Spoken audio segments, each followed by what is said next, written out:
Matthews of Bank, Julius Baer and companies with us to run us through what she's making of things. Mark, good to have you back with us. Thanks very much. Season's greetings from all of us here, and good to see you as always. Yesterday, almost like a melt-up here, Mark, after what has been a pretty strong performance. And of course, later in the evening, we got to know that FIs have poured in some $400 million into the cash market. So flows also for this time of the year, very, very strong. Is this, just want to talk about that, what FIIs are doing, because January typically is the month when fresh allocations, etc., get made, right? So some of that getting preponed, what would you think?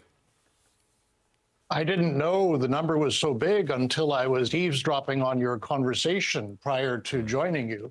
And I can't tell you why it's happening. I guess that one thing could be at the end of the year, people tend to mark up their books. And what that means is they sell the things that don't look good and they buy the things that do look good. So India looks good this year. It's one of the better markets in the world. And so if you've got your 2023 year-end statement and India on there, then you look pretty good, even if you only bought it at the last day of the year.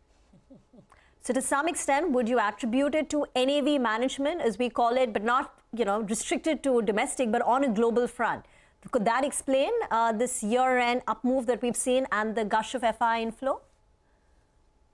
I think it could be one reason, and maybe another reason is that the S&P has done so well this year, in particular those big technology stocks. And looking into next year, maybe some people in the United States feel it's time to diversify away from those things that have done so well in the United States, and they're looking for good places to invest overseas, and they've noticed the good performance of India, and maybe they've done some research on it, and they realize that there's a good story in the Indian market too.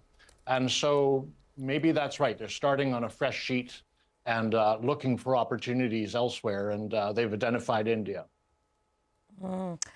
Mark, hi, good morning. Season's greetings to you. What about you personally? When you look at this market, and it has been on a tear for 2 straight months now, we're up 18-19% for the year. If you're looking at mid-cap stocks, they're up even more. Are you still comfortable? Would you be comfortable making fresh purchases here, or are valuations beginning to look a little concerning to you?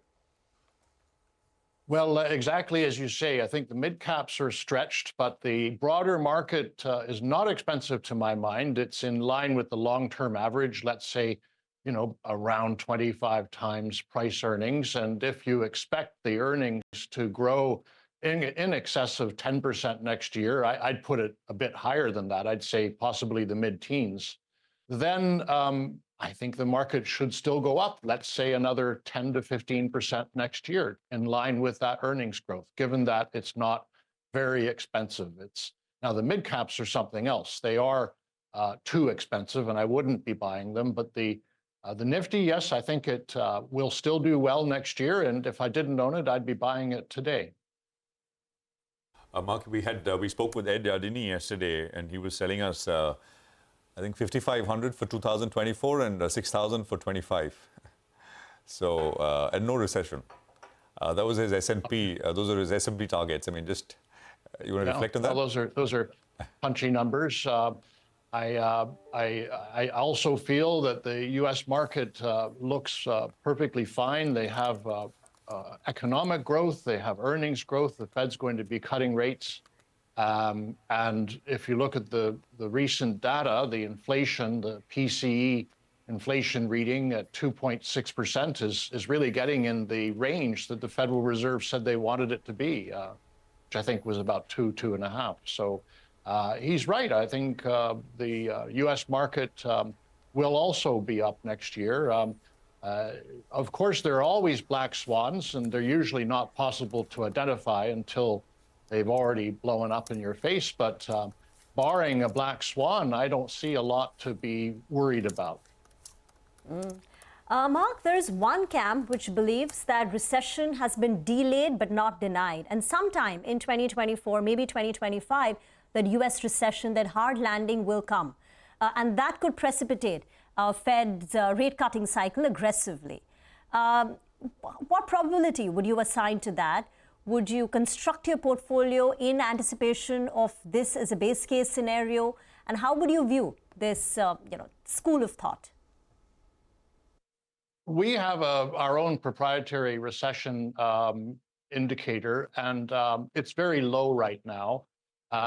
If memory serves me right, it's in the 20% range.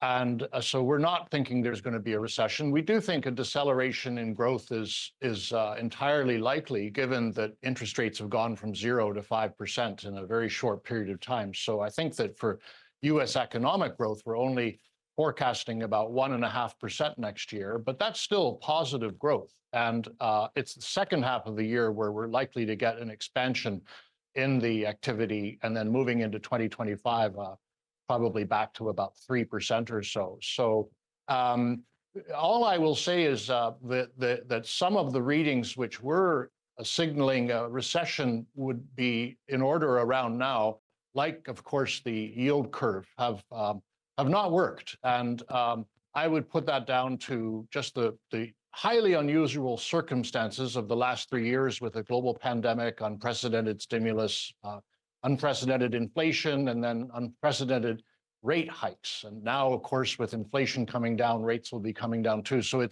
I don't think those financial market indicators, which were reliable in the past, are reliable now. But if you just look at the real economic activity, then out of about half a dozen of the big series, there's only one that's really signaling very slow, possibly recessionary growth, which is industrial production. All the others are actually signaling an economy that's quite robust. And once again, with the industrial production, I just put that down to the volatility in manufacturing with the pandemic, the supply chain disruptions, and war in Ukraine, et cetera. So I don't think there's going to be a recession next year. Sorry, I was long-winded my answer to you. Okay, I guess we have been getting that view for some time now, that no real hard landing. Perhaps the Goldilocks that everyone's, waiting for. Mild or soft recession or a soft landing along with rate cuts. Markets usually love that kind of thing, right? Well, Mark, you have a fantastic end to 2023. Wish you all the very best for 24, and we look forward to chatting with you in the new year. Merry Christmas and Happy New Year to you. Thank you very much. We'll take a quick break on that note till we come back with our list of top stocks to watch for in just a bit.